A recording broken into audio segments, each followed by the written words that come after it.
ثم قال: أمن جعل الأرض قرارا وجعل خلالها أنهارا وجعل لها رواسي وجعل بين البحرين حاجزا.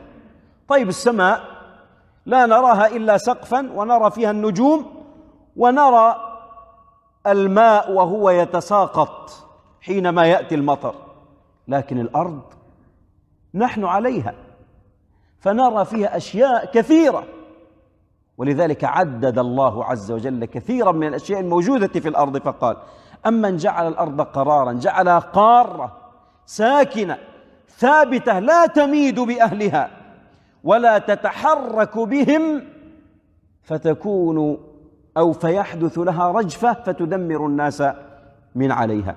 أمن جعل الأرض قرارا وجعل خلالها أنهارا، شق البحار والأنهار والمحيطات الكبيرة التي ترونها، جعل فيها المياه المالحة والمياه العذبة، جعل فيها أنهارا صغيرة وكبيرة وقسمها على الأرض ووزعها على الأرض وجعل الناس يعيشون حولها، وجعل خلالها أنهارا وجعل لها رواسي وهي الجبال الشامخة التي تكون سببا في ثبات الأرض كي لا تميد بأهلها، وجعل بين البحرين حاجزا، البحر المالح والبحر العذب جعل بينهما حاجزا فلا يختلط المالح بالعذب، مرج البحرين يلتقيان بينهما برزق لا يبغيان،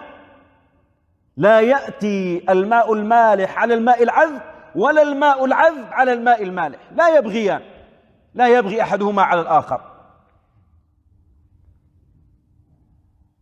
وجعل بين البحرين حاجزا. أإله مع الله؟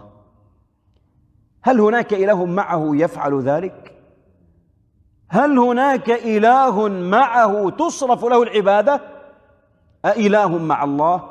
بل أكثرهم لا يعلمون، هم جاهلون لما صرفوا العبادة لغير الله سبحانه وتعالى.